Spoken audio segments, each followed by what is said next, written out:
ओम तव कथामृतं तप्तजीवनं कविभिरीडितं कल्मषापहं श्रवणमंगलं श्रीमदाततं भुवि गृह्णन्ति ये भुविदा जनाः।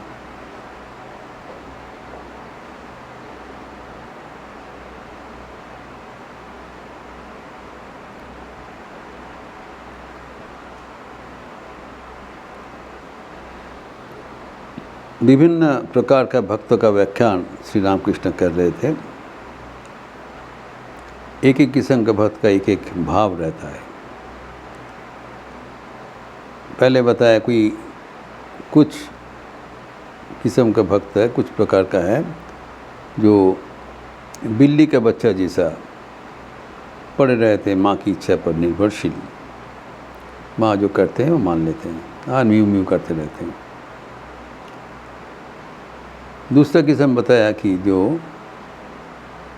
ईश्वर को आम मुख्तार बना देते हैं, मुख्तारी देकर निश्चिंत में रहता है।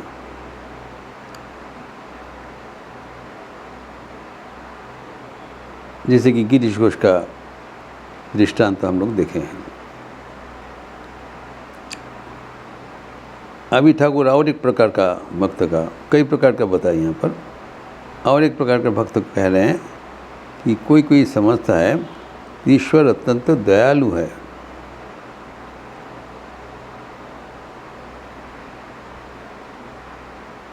ईश्वर कृपा करके हमें सृष्टि किया है, ये जगत संसार सृष्टि किया है दया करके, और हमारे दैनंदिन का भरण पोषण कर रहे हैं हम।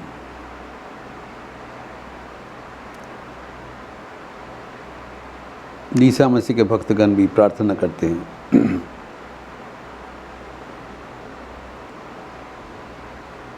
Give us the daily bread, आपकी कृपा से हमारे भोजन मिल रहा है।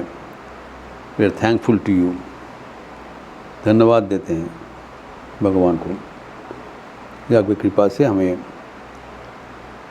जीवन में रहने का, सुख शांति मिलने का अवसर मिल रहा है। So we are all thankful. They are thankful to God for providing them all their necessities of life. तो सिखगण, आप जानते हैं ठाकुर के अनेक सिख भक्त थे जो बैराकपुर में जो सेना का छावनी था, इसलिए बैराकपुर ट्रंक रोड हुआ था, वो मार्च करके जाते थे। वे लोग जब जाने आने का समय दक्षिणेश्वर में हॉल्ट करते थे, ठाकुर के बड़ा भक्ति करते थे एवं उन लोग मानते थे कि ठाकुर ही उनके गुरु जी का एक अवतार है। ठाकुर के साथ अनेक आध्यात्मिक वार्तालाप होता था। तो उनका भी बहुत भगवान के प्रति उनके धर्म अनुसार जो चिंतन है, ईश्वर अत्यंत दयालु है। There is no doubt about saying that. भगवान का कृपा अपरिसीम है। एक किस्म का भक्त भगवान के प्रति बहुत श्रद्धाशील है और धन्यवाद देते रहते हैं। लेकिन ठाकुर की भावना ऐसी नहीं है। ठाकुर का चिंतन दूसरा किस्म है। ठाकुर चाहते हैं कि भक्तगण ईश्वर के साथ भक्तगण का अपनापन हो। To carefully watch. इसलिए यहाँ पर उल्लेखित है, ठाकुर कह रहे हैं कि मैं उनको बताया कि ईश्वर अपने हमारा अपना माँ बाप है। दया कैसे? दया उसी के ऊपर होता है जो हमारा कोई पहचान नहीं है। जो भगवान परिष्कार कह रहे हैं यहाँ पर श्री रामकृष्ण, जो बाप माँ बच्चा पैदा किए हैं उनको देखभाल वो बाप माँ करेगा ना टोले से आके कोई करेंगे? सीधा साधा बात है। बाप माँ तादेर सन्तानदेर देखबेन ना बाउन पड़ा लोग ऐसे देखबे। तो जो जब बच्चा पैदा किए हैं उनको ड्यूटी है उनको देखभाल करना। दया कैसे? तो ठाकुर कहते हैं इस प्रकार जो भक्त कहते हैं उनका स्थिर विश्वास है कि वे ही अपना स्वयं का माँ है, स्वयं बाप है। ये और एक किस्म का भक्त का बात बोल रहे हैं, क्योंकि ईश्वर को अपना मानते हैं, कोई दूरी नहीं है। तो ठाकुर भी इस मतवाद के सब्सक्राइबर थे। उन्होंने कहा तुम लोग का ज़्यादा साधन भजन का बिल्कुल ज़रूरत नहीं है, खाली तुम लोग जान लो मैं कौन हूँ, तुम लोग कौन है, हमारे भी रिश्ता क्या है। ये रिश्ता का बात है। रिश्ता है कि तुम लोग मेरा निजी संतान हो। निजी संतान अगर होगा तो आप लोग का देखभाल हमको देखने का अवश्य करना कर, ये तो अनिवार्य रूप से होगा। हम तो कोई भिखारी नहीं है, भगवान का अपना निजी संतान है, तो हमको देखभाल भगवान को करना ही पड़ेगा। तो ठाकुर चाहते थे भगवान के साथ हमारे ऐसी अपनापन हो, एवं ऐसी भक्त भी है जो भगवान को एकदम अपना मानते हैं। जो हम देखते हैं जो भगवान का जैसे प्राचीन भक्तगण थे, कमलाकांत, राम प्रसाद इत्यादि अनेक भक्त थे जो भगवान को मातृ ज्ञान से एकदम अपना मानते थे और भगवान के साथ इतना अपनापन है कि वो भगवान का दुआ वो डिमांड करते हैं, दावी करते हैं, क्यों नहीं देंगे, आप देना ही पड़ेगा। ठाकुर जिसको तमोगुनी भक्त कहा करते थे। तमोगुनी भक्त ईश्वर के साथ वो ज़बरदस्ती करके, खींचातानी करके उनको दुआ ले लेते हैं। कोई भिक्षा मांगने भी नहीं, भगवान पर इतना अपनापन है। इसे काली कीर्तन में है, श्यामा संगीत में, आमी दुर्गा दुर्गा दुर्गा बोले माँ यदि मरी आखेरे ए दिने नातारो केमने देखा जावे गो शंकरी। Is challenging. माँ चुनौती दे रहे हैं कि मैं अगर दुर्गा दुर्गा कहते हुए अगर ये शरीर छोड़े तो अंतिम दिन में आप कैसे दूर रहोगे मैं देख लूँगा। रह नहीं पाएंगे, कारण मैं आपको निजी संतान हूँ और जो संतान आपको पुकार रहे हैं तो आपको पास उनको आना ही पड़ेगा। ये बात ठाकुर बारंबार भक्तगण को सुनाते थे। निर्जने गोपने केंदे केंदे ব্যাকুল হয়ে তাকে ডাকলে তিনি শুনবেনই শুনবেন। इसके ऊपर जोर दिया था, ही हैज़ टू हियर। दया का बात नहीं है, ये हृदय का जोग है, नाड़ी टान। जो माँ को संतान के प्रति इतना अपनापन है तो उनको आना ही पड़ेगा। बोलने पर अगर संतान पुकारेगा माँ क्या दूर रह सकता है? असंभव है। तो ठाकुर कहा करते थे कि ऐसी जो भगवान के साथ हमारा जो अपना निजी संपर्क है ये हमें एक्सप्लॉइट करना चाहिए। ये पहले हमें जानना चाहिए कि भगवान का साथ ऐसी संपर्क है और इसमें हमें सचेतनता होना चाहिए एवं इसको हमारे जीवन यापन में उतारना चाहिए। इसलिए ठाकुर कहते हैं ये पहले तय कर लो। तो इस किस्म का भक्त भी है, जैसे हम देखे हैं कि स्वामी सुबोधानंद जी, खोका महाराज, तो वो स्वयं सोचते थे मैं खोका हूँ, तो ये उनका भावना था कि मैं छोटा खोका मतलब क्या, वो जो उनका बहुत कम उम्र में आए थे तो सब खोका खोका खोका बच्चा को कहलाता है। तो लेकिन जब उम्र भी ज़्यादा हो गया वो तब तक भी अपने को खोका ही समझते थे और वो कहा करते थे मैं तो खोका हूँ, हमारा अपना कुछ करना नहीं पड़ेगा। तो जब वो ठाकुर के पास आए थे, ठाकुर उनको देखा जो बहुत उच्च अधिकारी है, शुद्ध सत्व है, एकदम उनका शरीर मन पवित्र है, उच्च अधिकारी है। ठाकुर ने बहुत तारीफ़ किया, बहुत खुश हो गए। और बचपन में आए थे, कम उम्र में, तो उनको साधन भजन सब सिखाया ताकि जल्दी जल्दी ईश्वर को प्राप्त कर सके। तो एक दिन उनको पूछा ये तुमको जो बोला था साधन भजन तुम करते रहो? बोले बिल्कुल नहीं करता। ओपनली फ्रैंकली कहते नहीं, बिल्कुल नहीं करते। अरे तुम करते क्यों नहीं हो? बोले अगर करना ही होता दूसरा कोई गुरु के पास चले जाते। अगर हमें साधन भजन करके आगे बढ़ना है तो आपके पास मैं क्यों आऊँगा?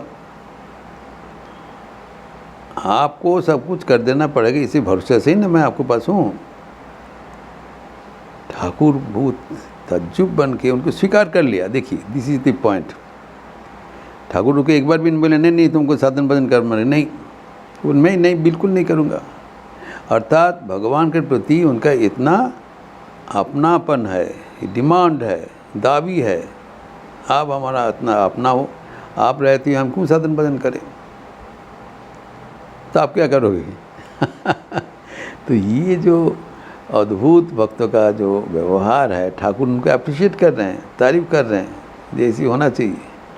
ठाकुर खोका मर्द को कभी नहीं बोला कि तुम ये नहीं ऐसे नहीं करना है। तो ठीक है, तुम्हारा जो भावना है ये भी इसी चलेगा, इसी चलेगा। और जब स्वामी विवेकानंद खोका महाराज को बोला, ठीक बहुत प्यार करते थे, और जब बोला जे तुम कुछ वर प्रार्थना करो ना, देखिए वर प्रार्थना करें तो खोका महाराज को बोलना चाहिए था हमें भगवान का दर्शन हो जाए, ईश्वर लाभ हो जाए, ब्रह्म ज्ञान, एक कुछ नहीं बताया। तो तुम जो बोलोगे वो मिलेगा। वो कहते हैं अब ऐसी कर दीजिए कि डेली एक कप चाय मिल जाए। मैं जहाँ भी हूँ, पता नहीं कहाँ, हम जब तीर्थ में जाते हैं, वो यात्रा में जाते हैं, जंगल में जाते हैं, तो सब समय संभव नहीं है, लेकिन अब चाय का कुछ प्रीति था, चाय प्रीति था। तो तब तो ठाकुर भी उनको बहुत प्यार करते थे। तो बोला स्वामी जी को, बोला तुम क्या चाहिए? बोला कप चाय। स्वामी जी बोला ठीक है तुम्हें तेरा मिल जाएगा। बाद में खोका महाराज बताया, मैं ताज्जुब होकर देखा जहाँ पर हम भ्रमण कर रहे हैं वहाँ पर चाय मिलने का कोई संभावना नहीं है, लेकिन ठीक है कप चाय हमको हर दिन सुबह मिल जाता है, कोई असुविधा नहीं है। तो ये जब ठाकुर का गले का जो बीमारी हुआ था तो खोका महाराज कहते देखिए मैं आपको इलाज बता रहा हूँ, आप डेली एक कप चाय पीते रहे, चाय पीने से सब कुछ ठीक हो जाएगा। ठाकुर सरल विश्वास में बोले ठीक है तो एक कप चाय का बंदोबस्त करो। तो वहाँ पर राजा महाराज थे, राखाल महाराज, ये कहते अरे आपका ऐसी शरीर गर्म है, चाय पीने से और भी गर्म हो जाए, अब खोका का बात क्यों समझते हैं? तो ऐसी जो भगवान के प्रति समर्पण है, अपनापन है, और न केवल वो अपने को समझते, स्वामी जी और ठाकुर सब गुरु भाई लोग। एक बार महापुरुष महाराज उधर बेलूर मठ में है, तो उस समय में खोका महाराज तो बहुत बुज़ुर्ग है, अनेक उम्र हो गया। तो फिर एक डॉक्टर आया है, तो उनका शरीर खराब है, बोले देखो डॉक्टर के देखो तो दिखाया नहीं। तो महापुरुष महाराज खबर लिया, अरे वो खोका का क्या हुआ, बीमारी का क्या हुआ, उन्हें चले गए, देखो तो खोका छोड़ा कहाँ है, खोका छोड़ा कहाँ है, बच्चा खोका का है। सब कोई कौन खोका छोड़ा इधर है, बोला अरे ये तो खोका महाराज के बात बोल रहे हैं। तो वो भी भागा, फिर आया। मैंने बचपन जैसे उनका स्वभाव था, वो आखिर दिन तक वही स्वभाव अपने को अपनाया और वही स्वभाव अनुसार अपना आध्यात्मिक जीवन सिद्ध कर लिया, सफल कर लिया। ठाकुर यही इस किस्म का भक्तों का बात बोल रहे हैं जो भगवान को अपना समझकर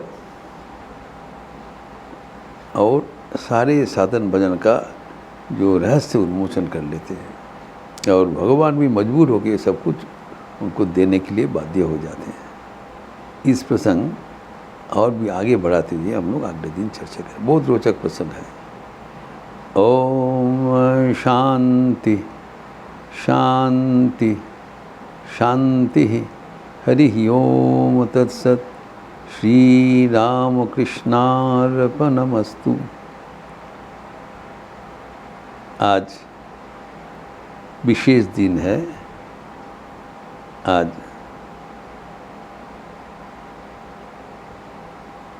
स्वतंत्रता दिवस है। 77th anniversary of the Independence Day of the country.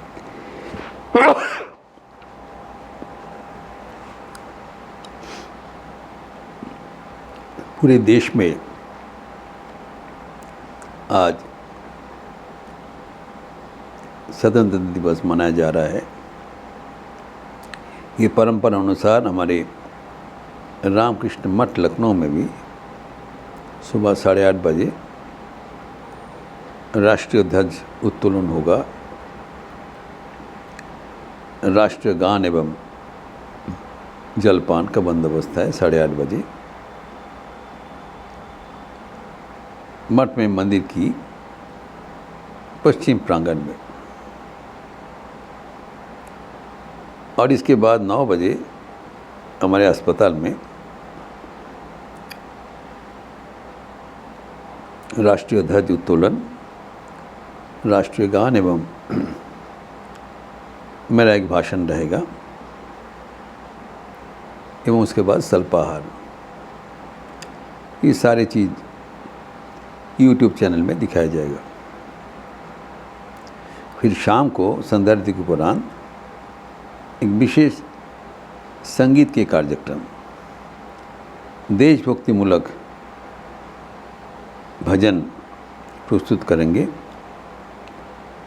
विख्यात संगीतकार डॉक्टर बिजू भगवती जी महाराज,